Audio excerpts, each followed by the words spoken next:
Okay, YouTubers, let's try this again. This is a Maximum 152R.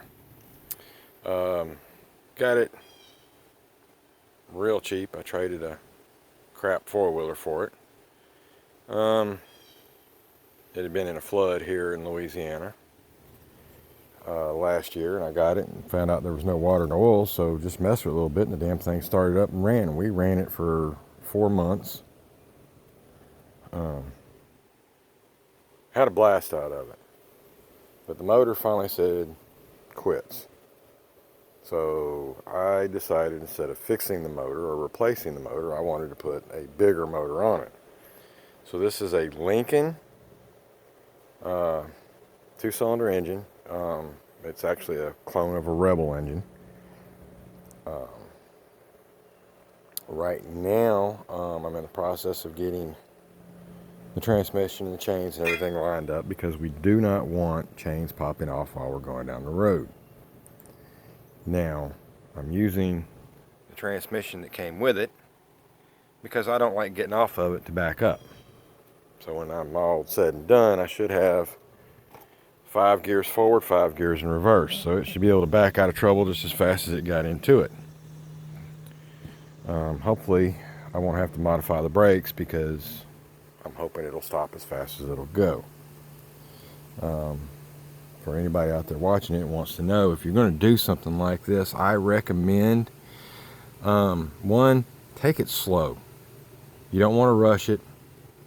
Like I said, you don't want chains popping off, breaking anything, things like that. And two, you also want to, if you have to cut your frame or anything, you want to cut as little as possible. You want to maintain the strength that it has had prior to your modifications. So if everything goes right, I'll add another video later. Hopefully with it up and running.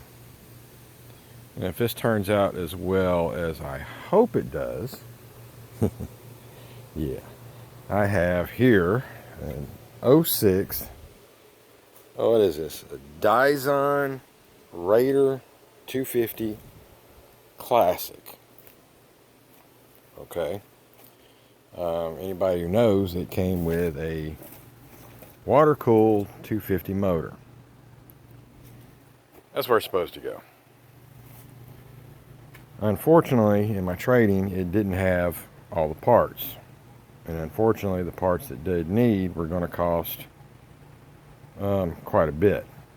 We were talking probably $250 to get the parts. It needed carburetor, radiator, hoses, fans, things like that.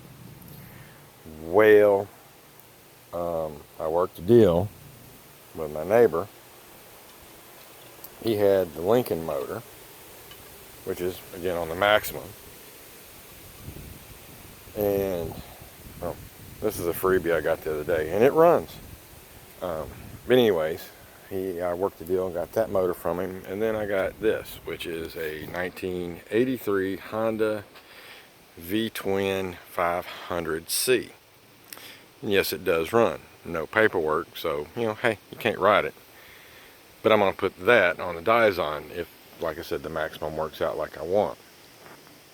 I do have a Suzuki 850 here, but it does not run. I don't know what it is, so I'm just going to go ahead and sell it and use the parts to finance the other build. But my neighbor was real good to me. He sold me the bike and the other motor for $50. So it is possible, people. But some of the parts I've gotten to put all this together. Another friend of mine gave me these nets. They came off some sort of Can-Am or Polaris, I ain't sure what. But safety first, right? But again, I'll keep you updated and make another video as it becomes relevant to the situation. Hopefully here in another day or two I'll actually have this thing up and running. But But anyway, thanks. Sorry y'all later.